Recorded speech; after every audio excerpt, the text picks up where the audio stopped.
कहानी की शुरुआत में हम एक यंग कपल मैट और नादिया को देखते हैं जो अपने नए घर में रहने के लिए आए थे। ये घर एक सुनसान इलाके में होता है जिसके आसपास न कोई दूसरा घर और न ही आबादी होती है। शहर के शोर शराबे से तंग होकर मैट और नादिया को भी एक ऐसा ही शांत घर चाहिए था और यह खूबसूरत घर मैट को काफी कम कीमत में मिल गया था। ये दोनों जब घर के अंदर आते हैं तो घर काफी बुरी हालत में था, जैसे ये घर कई सालों से खाली पड़ा हुआ हो। इसलिए ये दोनों घर की साफ सफाई करने लग जाते हैं और जो भी फालतू सामान होता है मैट खिड़की से बाहर फेंकने लगता है। किचन को साफ करते समय नादिया को एक मरा हुआ बर्ड दिखाई देता है जिसे दफनाने के लिए वो बाहर ले जाती है, लेकिन तभी ऊपर खिड़की से मैट नादिया को आवाज देता है जिससे नादिया का ध्यान ऊपर मैट की तरफ चला जाता है और जब वो वापस उस बर्ड की तरफ देखती है तो वो बर्ड गायब हो चुका था। ये देखकर नादिया को कुछ अजीब लगता है और सोचती है कि अचानक वो परिंदा कहाँ गायब हो गया। दूसरी तरफ मैट को भी दीवार में एक अजीब सी चीज दिखाई देती है जिसे देखने के लिए वो वॉलपेपर को फाड़कर हटा देता है और वहाँ मैट को एक बड़ा दरवाजा दिखाई देता है जिसे खोलने के लिए चाबी की जरूरत थी। अब मैट उस दरवाजे की चाबी ढूंढने लगता है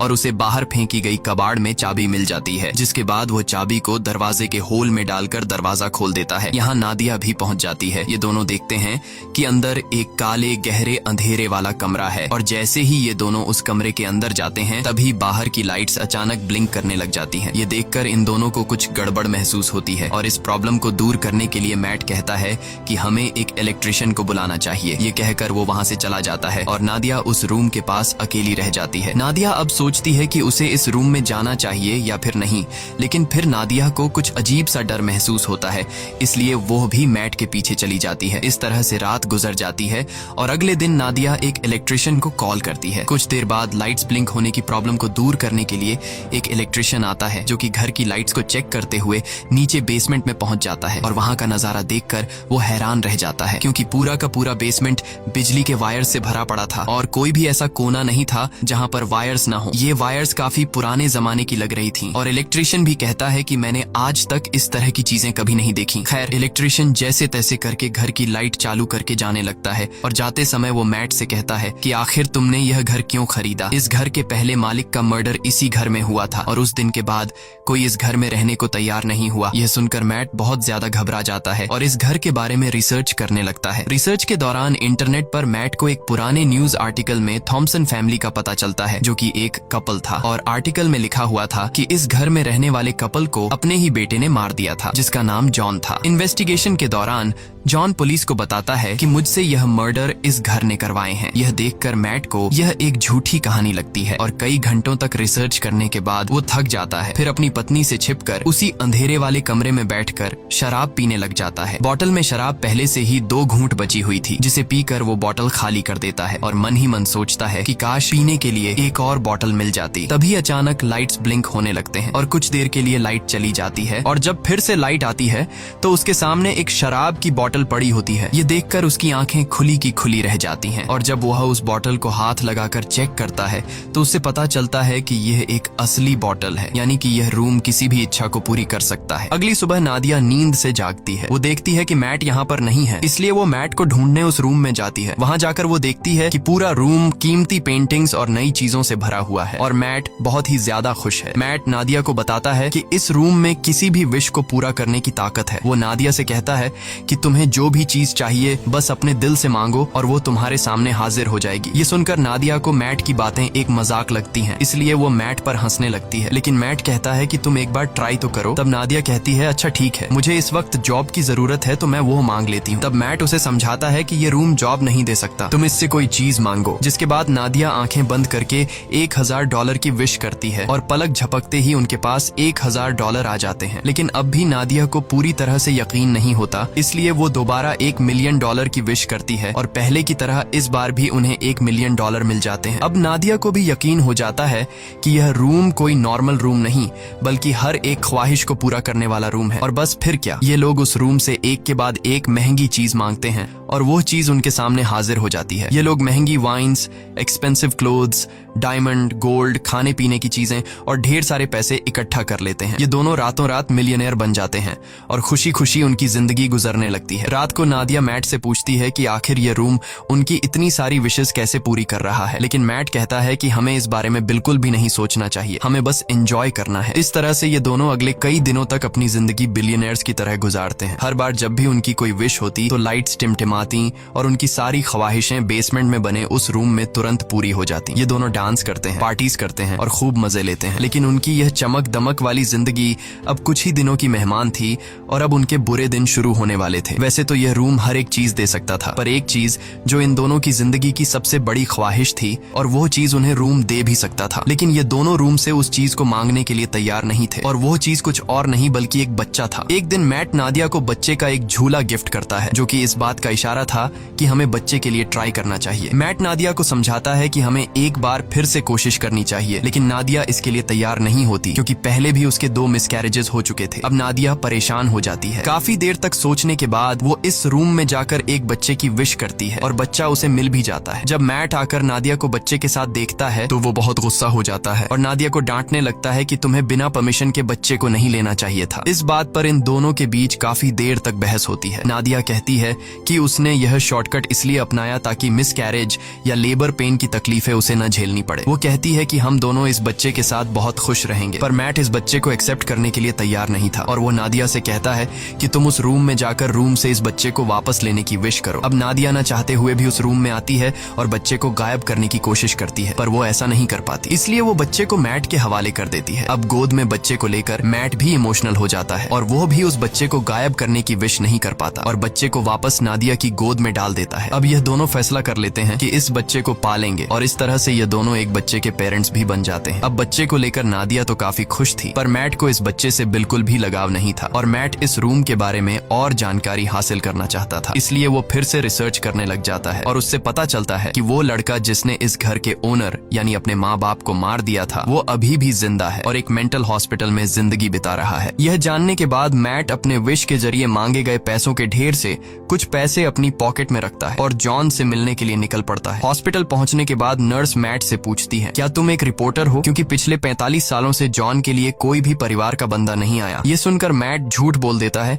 कि मैं भी एक रिपोर्टर हूँ। कुछ देर बाद जॉन आता है। जॉन बूढ़ा हो चुका था और जॉन पीछे वाले टेबल पर बैठकर मैट से कहता है, मुझे तुम्हारा ही इंतजार था। ये सुनकर मैट को कुछ अजीब लगता है और वो डायरेक्ट जॉन से पूछता है कि तुम इस रूम के बारे में क्या जानते हो और तुमने अपने मॉम डैड को क्यों मारा। तब जॉन कहता है कि मैंने अपने पेरेंट्स को नहीं मारा, बल्कि उस रूम ने मुझसे यह करवाया। इसके बाद जॉन मुस्कुराते हुए कहता है, मुझे पता है कि तुम अभी मजे कर रहे हो, खूब खाना पीना, महंगे कपड़े और एंजॉय, लेकिन जल्द ही इसकी कीमत तुम्हें चुकानी पड़ेगी। और जॉन मैट से कहता है, जितनी जल्दी हो सके इस घर को छोड़ दो। मैट को जॉन की दिमागी हालत ठीक नहीं लगती, इसलिए वो उसे वहीं पर छोड़कर घर लौटने लगता है। रास्ते में वो पेट्रोल पंप पर गाड़ी में पेट्रोल डालने के लिए गाड़ी खड़ी करता है। पेट्रोल डलवाने के बाद जब मैट एम्प्लॉई को पैसे देने के लिए जेब में हाथ डालता है तो उसके हाथ में पैसों की जगह राख निकलती है। यह देखकर वो परेशान हो जाता है और दूसरी जेब से एम्प्लॉई को पैसे पकड़ाकर सीधे घर पहुंचता है और सोचने लगता है कि जाते हुए उसने ढेर सारे पैसे अपनी जेब में डाले थे, फिर अचानक वो पैसे कहाँ गायब हो गए। अब इस बात को कंफर्म करने के लिए उसने रूम से विश के जरिए जो पैसे मांगे थे वो उन पैसों को उठाकर बाहर खिड़की से फेंक देता है और देखते ही देखते वो पैसे अचानक गायब हो जाते हैं। इसके बाद मैट विश के जरिए मांगी गई एक पेंटिंग को उठाकर उसका आधा हिस्सा घर के अंदर रखता है और आधा बाहर। कुछ ही देर बाद जो हिस्सा घर से बाहर था वो राख में बदल जाता है और बाकी का हिस्सा वैसा का वैसा ही रहता है। यह देखकर मैट समझ जाता है कि वो लोग इस रूम से मिली किसी भी चीज को घर के बाहर नहीं ले जा सकते, नहीं तो वो सारी चीजें राख में बदल जाएंगी। मैट अब रूम की दीवार को तोड़ने लगता है ताकि उसे पता चल सके कि आखिर इस रूम में क्या छिपा है, पर दीवारों के अंदर उलझी हुई वायर्स के अलावा और कुछ भी नहीं था। हर जगह बस वायर्स ही वायर्स थीं। दीवारों को तोड़ने के शोर से नादिया भी वहाँ पर पहुँच जाती है। नादिया बच्चे को गोद में लिए बाहर की तरफ जाने लगती है, पर मैट उसे बाहर जाने से रोक लेता है और कहता है कि बच्चे को बाहर ले जाना सेफ नहीं है। वो उसे असली वजह नहीं बता पाता, मगर खुद उसे पता चल चुका था कि जो कुछ भी उस कमरे से विश के जरिए मांगा गया है उसे यहाँ से बाहर निकालने पर वो खत्म हो जाएगा। लेकिन मैट के मना करने के बावजूद भी नादिया बच्चे को बाहर ले जाती है। बाहर ले जाते ही बच्चा जोर जोर से रोना शुरू कर देता है और उसका कलर बदलने लगता है। यह देखकर नादिया भी चिल्लाने चिल्लाने लगती है। नादिया की आवाज सुनकर मैट दौड़कर उसके पास जाता है और दोनों को उठाकर घर के अंदर ले आता है। और अब हम देखते हैं कि वो छोटा बच्चा अब छोटा बच्चा नहीं रहा, बल्कि वो कुछ ही सेकंड में 8 साल का लड़का बन चुका था। यहाँ मैट नादिया को सारी सच्चाई बता देता है कि वो रूम हमारी हर विश को पूरी कर सकता है, पर हम उसकी दी हुई चीजों को घर से बाहर नहीं निकाल सकते, वरना वो चीजें पुरानी होकर राख में बदल जाएंगी। ये सुनकर नादिया को बहुत दुख होता है और अब ये दोनों डिसाइड करते हैं कि इस बच्चे को घर में ही रखेंगे, कभी भी बाहर जाने नहीं देंगे, नहीं तो वो मारा जाएगा। इस तरह से दिन गुजरते हैं। नादिया बच्चे को घर के अंदर ही सब चीजें सिखाती है। वो उसे अपना बेटा मानती है और इस बच्चे का नाम रखती है शेन। शेन बाकी बच्चों से काफी अलग था। वो किसी की भी बात नहीं मानता और न ही उस पर किसी बात का असर पड़ता। उसकी हरकतें बिल्कुल भी बच्चों जैसी नहीं थी। खाने के दौरान वो बर्फ खाया करता था, लेकिन इन सब हरकतों के बावजूद भी नादिया शेन से बहुत ज्यादा प्यार करती थी। नादिया शेन को समझाती है कि वो घर के बाहर नहीं जा सकता, क्योंकि बाहर खतरनाक लोग हैं जो उसे मार देंगे। ये सुनकर शेन बहुत मायूस हो जाता है और घर के अंदर कभी खिड़की तो कभी दरवाजे से बाहर की दुनिया देखता है। नादिया जब भी घर से बाहर निकलती या फिर घर के अंदर आती, तब वो दरवाजे में ताला लगा दिया करती ताकि शेन घर से बाहर ना निकल सके। एक दिन जब शेन घर में स्नो ग्लोब से खेल रहा था, तभी वहाँ पर मैट आता है। अब क्योंकि मैट को शेन से बिल्कुल भी लगाव नहीं था, इसलिए वो शेन को डांटता है कि तुम्हें यहाँ पर नहीं खेलना चाहिए। डर के मारे शेन के हाथ से स्नो ग्लोब नीचे गिरकर टूट जाता है। शेन को मैट के इस बर्ताव से बहुत दुख होता है। रात को शेन उन दोनों के कमरे के पास जाकर चुपके से नादिया और मैट की बातें सुनने लगता है। वो दोनों उस रूम के बारे में बातें करते हैं। यह सुनकर शेन को शक होने लगता है कि जरूर उस रूम में कुछ ऐसा है जिससे मैं अनजान हूँ। वो सोचता है कि पता नहीं यह दोनों मुझे क्यों घर से बाहर नहीं जाने देते और उस रूम से दूर रहने को कहते हैं। इसलिए शेन टॉर्च उठाकर घर की जांच पड़ताल करने लगता है और आगे बढ़ते हुए वो सीधा बेसमेंट तक पहुंच जाता है, जहां ढेर सारी उलझी हुई वायर्स थीं। उन सब से गुजरते हुए आखिरकार वो उस रूम तक पहुंच जाता है और यहाँ उसे सारा राज पता चल जाता है। रात भर पूरे घर में लाइट्स ब्लिंक होती रहती हैं, पर मैट और नादिया नींद में होने की वजह से कुछ नोटिस नहीं कर पाते। अगली सुबह जब मैट की आंख खुलती है तो उसे अपने बगल में एक नया स्नो ग्लोब पड़ा हुआ दिखता है और इसके साथ ही टूटा हुआ ग्लोब कुछ दूरी पर उसे दिखाई देता है। ये देखकर वो परेशान हो जाता है कि आखिर ये नया ग्लोब किसने बनाया। मैट सीधा नादिया के पास जाता है और उसे जगाकर पूछता है कि क्या तुमने इस ग्लोब को उस रूम से विश करके मांगा, जिस पर नादिया कहती है नहीं, मैंने इस ग्लोब की विश नहीं की। तभी उसी वक्त लाइट्स को ब्लिंक होता देखकर वो समझ जाता है कि ये सारा काम शेन का है। ये दोनों तेजी से उस रूम की तरफ भागते हैं और वहाँ जाकर ये दोनों हैरान रह जाते हैं। अब क्योंकि शेन को घर से बाहर जाने नहीं दिया जाता था, इसलिए वो दिल में बाहर जाने की इच्छा रखते हुए उस रूम से खुद के लिए एक बहुत बड़ा आउटडोर एरिया मांग लेता है, जहाँ एक खुला आसमान और बड़ा जंगल था और शेन मजे से वहाँ खेल रहा था। नादिया अपने बेटे की बनाई हुई दुनिया को देखकर खुश होती है और उसके साथ खेलने लगती है, लेकिन मैट शेन के इस काम से बिल्कुल भी खुश नहीं था, क्योंकि उसे डर था कि कहीं वह उस रूम से बंदूक या फिर कुछ गलत चीज न मांग ले जिससे उनकी जान खतरे में पड़ जाए। इसलिए वो शेन को हाथ से पकड़कर वापस घर के अंदर ले आता है। अब मैट उस रूम की चाबी अपने पास संभाल कर शेन को उस रूम में जाने से मना करता है, लेकिन नादिया मैट को ऐसा करने से रोकती है। वो कहती है कि हम पहले ही शेन को घर से बाहर जाने नहीं देते। अब बेचारे ने खुद के लिए एक अलग आउटडोर बना लिया है, इसलिए हमें उसे वहाँ जाने से नहीं रोकना चाहिए और वहाँ उसकी जान को भी खतरा नहीं है। पर मैट नादिया की बात नहीं सुनता और कहता है कि शेन अभी ना समझ है, मुझे डर है कि कहीं वो गलती से उस रूम से कुछ ऐसी चीज न मांग ले जिससे हम दोनों खतरे में पड़ जाएं। तभी फोन की घंटी बजती है और परमिशन न होने के बावजूद शेन फोन उठा लेता है, लेकिन जल्दी ही मैट उससे फोन छीनकर खुद बात करने लगता है। दूसरी तरफ कॉल पर जॉन था, जिसने शेन की आवाज सुनकर समझ लिया कि मैट ने उस रूम से एक बच्चा मांग लिया है। अब मैट भी उससे कोई बात नहीं छिपाता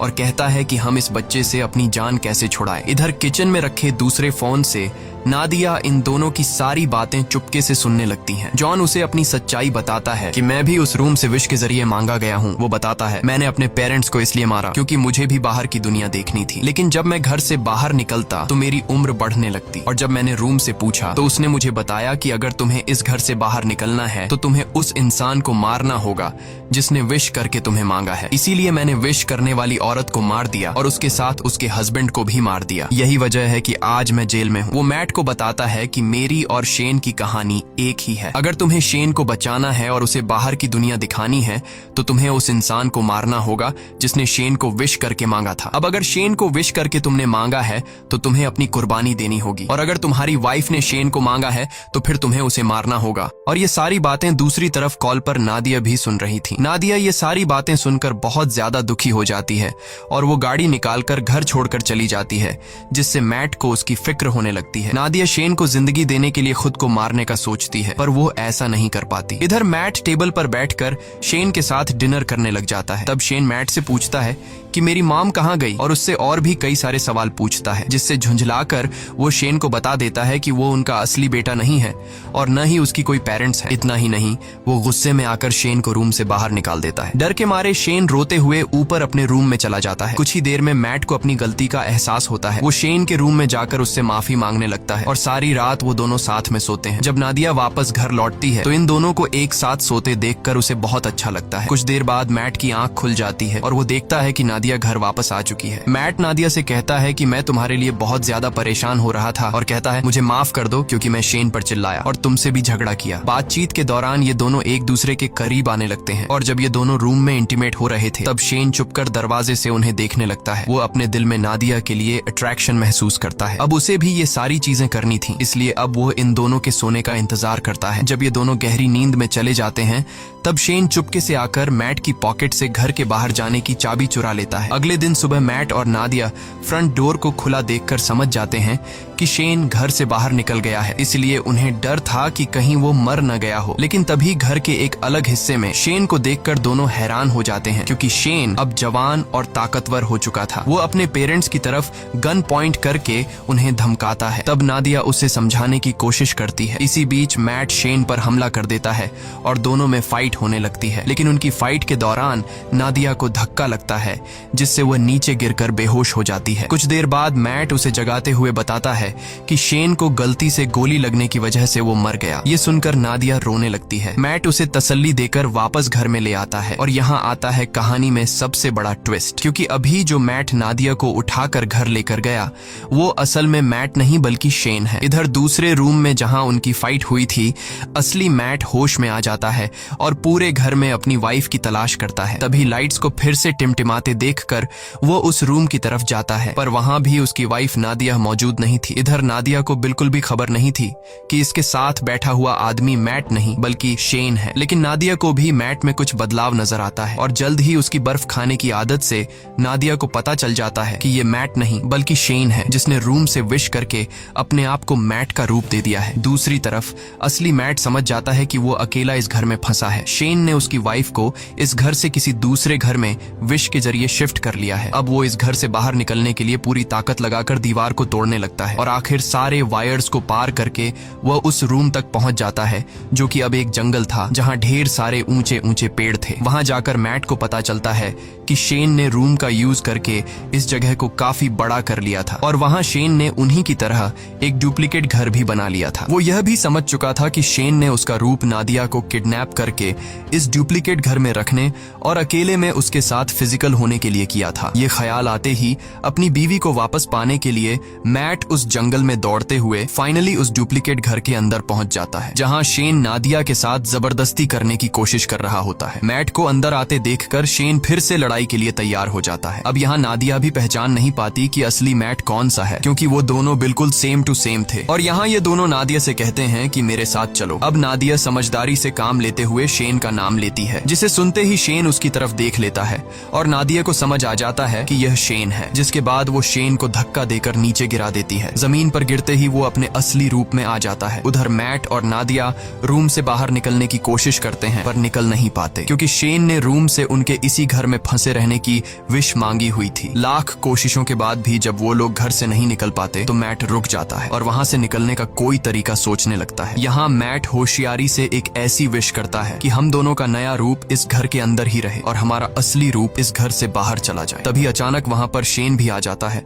और मैट को चाकू घोंपकर मार डालता है। इसके बाद वो नादिया को समझाने लगता है कि तुम मैट को भूल जाओ और मेरे साथ रहो। लेकिन इन्हीं बातों के दौरान उसे एहसास होता है कि यह दरअसल मैट और नादिया के क्लोन है, जबकि असली मैट और नादिया दौड़कर रूम के बाहर जंगल की तरफ भागते हैं। यह देखकर शेन बहुत गुस्सा हो जाता है और तेजी से उनके पीछे दौड़ने लगता है। यहाँ यह दोनों असली घर में पहुंच जाते हैं। जब शेन भी असली घर में पहुंचता है तो वो दौड़कर मैट पर अटैक कर देता है, लेकिन यहाँ मैट समझदारी से काम लेते हुए शेन को कसकर पकड़कर अपने साथ घर से बाहर निकाल लेता है। शेन अपनी जान को खतरे में देखकर वापस दरवाजे की तरफ भागता है, पर अंदर घुसने से पहले ही नादिया दरवाजा बंद कर लेती है। अब यहाँ शेन नादिया को बहकाने की कोशिश करता है। वो कहता है, प्लीज मॉम, मेरे लिए दरवाजा खोल दो। लेकिन नादिया अब समझ चुकी थी, इसलिए वो रोते हुए शेन को बूढ़ा होते देखती है। धीरे धीरे उसकी बॉडी गलने लगती है और आखिर में वो राख में बदल जाता है। नादिया उसके पास आती है और उसकी बॉडी से बनी हुई राख को हाथ में उठाकर रोने लगती है, क्योंकि नादिया ने उसे अपना बेटा माना था। इसके बाद मैट नादिया के पास आता है